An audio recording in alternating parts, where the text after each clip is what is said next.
Can I ask you a very modern problem? Again, this is a very audience-based question. It's actually a much larger topic. I'm boiling it down into a few things: non-veg, alcohol, Same marijuana, questions come to me. cannabis, coffee, tea, um, porn, sex, um, bad thoughts, evil thoughts, all put into one category. And this is coming out of the seed of thought that you just presented. That this lady said that, hey, the first thing I think of is tea. So she's looking at her affinity towards just chai as a negative thing. Because someone somewhere. Yeah, she has been conditioned that taking chai is not good for spirituality. Right. What about all these other things, ma'am? Alcohol, bhang, cannabis, Bad thoughts. bad thought, everything I named. All these emotions are handled and explored in an exhaustive manner in Tantra. There is nothing new that I have to say.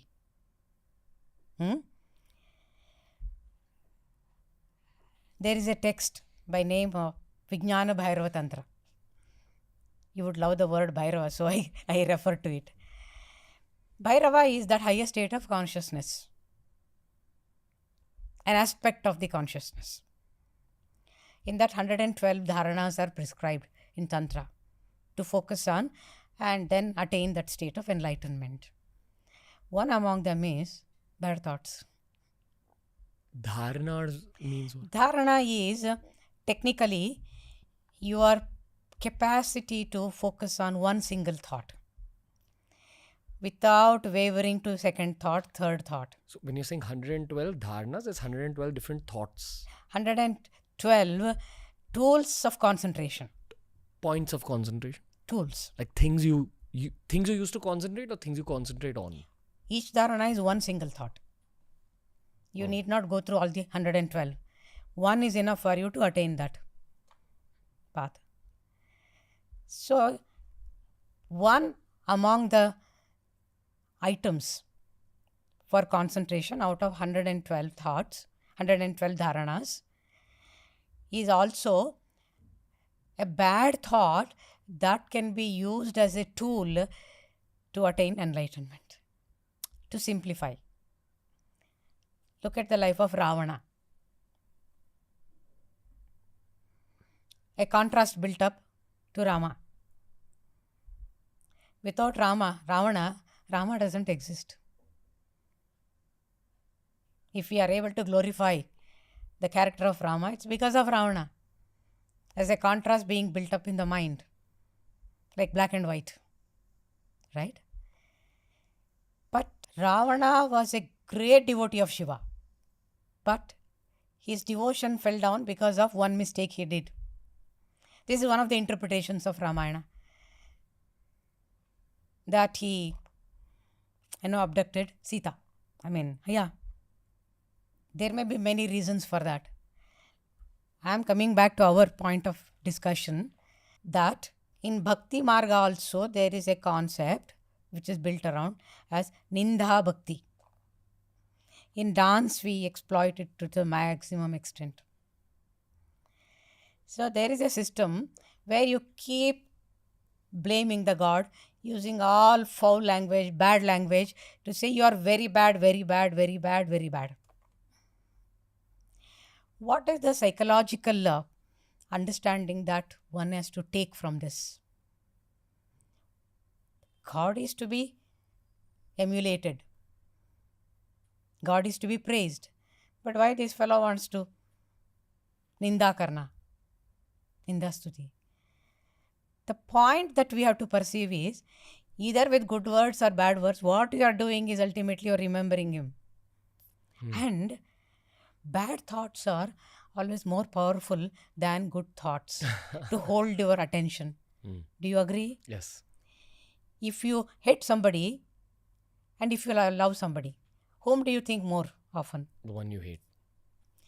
Hence, Tantra has exploited this aspect of the psychological state of the mind to take up bad thoughts also as a powerful tool to focus on divinity.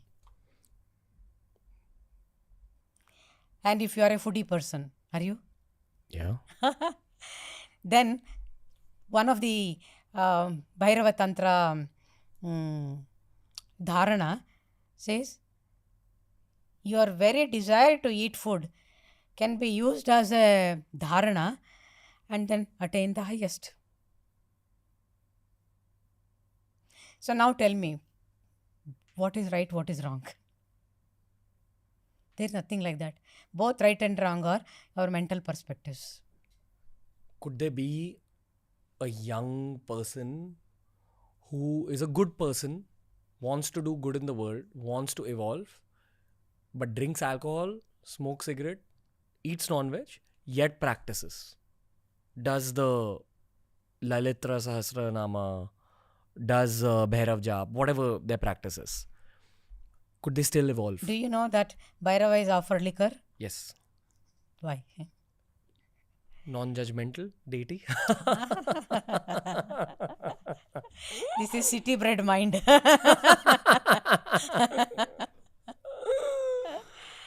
Bhairava is... Actually, I didn't want to talk about Bhairava because there's so much of happening about Bhairava. I don't want to add anything more to that. But just as a relevant one, because you are a Upasaka of Bhairava. There are Ashta Bhairavas called. I mean, at this point, immediately, I cannot recall all the names of them. And Batuka Bhairava is one who is offered. That's the one you to the... There's a prayer I do to Batuk Bhairav every night. Okay. But Kal Bhairav is my... Kal Bhairava. Okay. So Bhairava is that state of consciousness which is very dynamic and aggressive. And the energy that you use is of fire. As the mantra, so you become. Each mantra has a purpose.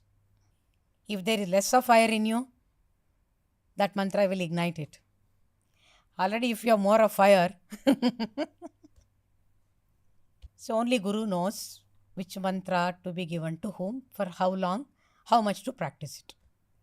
So when you offer alcohol to Bhairava, it is your inner expression of your love towards the deity, connecting it through liquor. This is the psychological state of what the factual thing is about. It is said that we should offer as a gift to anybody which we love most, because if we love the person most, not the one which we want to discard, that you give it as a gift. Even in spiritual practices, you have to offer something to the deity which you love most, so that detachment starts happening. See, traditionally also people go to Kashi and then give up something, some vegetable they give up not eating. What exactly it means? It means it's the symbol that you are using, that the most loving thing I am going to give to God and be done with it. I am not going to use it anymore. And then does the deity remove the desire for that thing from your mind? It happens. Because you are already going through that psychological process. But what if the desire is still there? Means you have to work on your desires further. And again, give up. You know, when you begin an upasana, you attract other people also into your life. So since we've started talking about Tantra on the show, lots of Tantra fans have entered my life with questions. Lots of people I know have started practicing. Because we've spoken about practices like how we... And many of them tease you also. I like it. That's a part of fame. It's nice.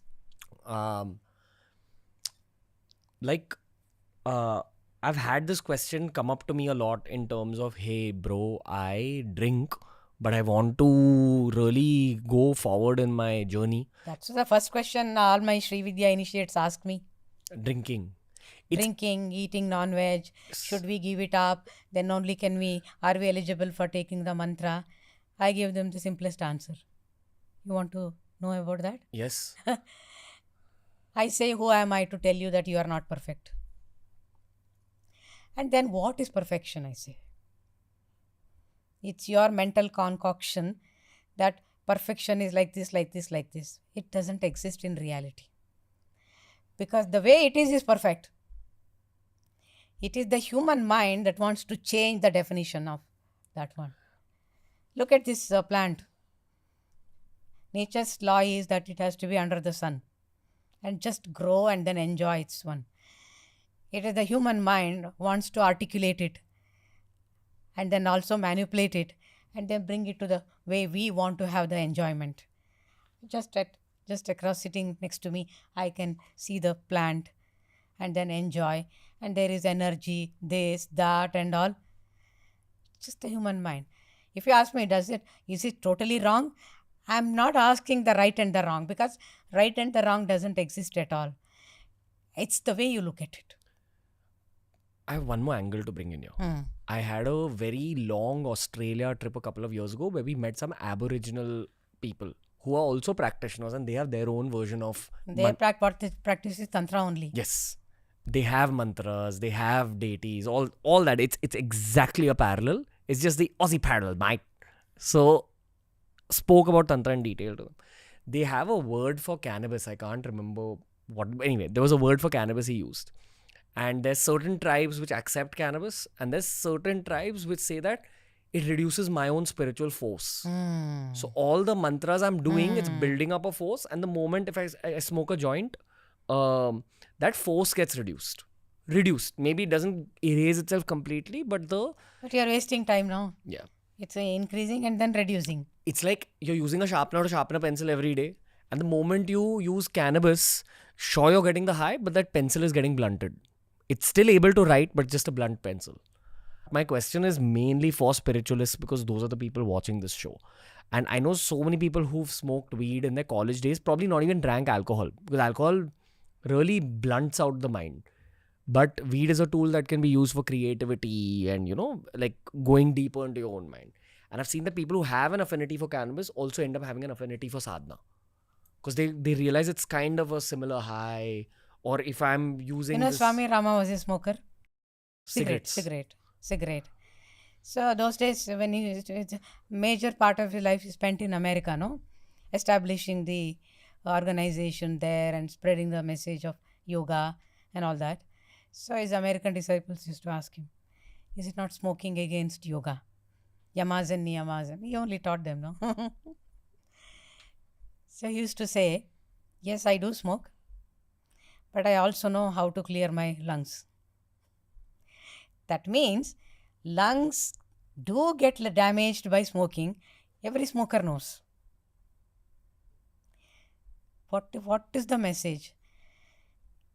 Knowing something as good and bad doesn't end there. We may know many things, that this is good, this is not good, and all that.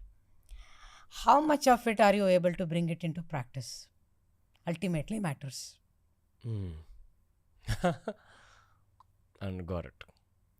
The answer's within each seeker. So go slow. Go slow with your limitations. Work on it slowly. You may fail 100 times, but there is always 101st time that you can succeed. That's what Tantra advocates. That take every limitation, not as a curse, not as a limitation, not to feel depressed about it, not to feel low about it, but work on it. See how you can make it good for your life. Understood. And people ask me, even then, such a great master, why should he smoke and all that? People have their own funny ideas about how a guru should be, the image and all that, They are stuck. They are stuck as far as the guru is concerned. They don't realize it.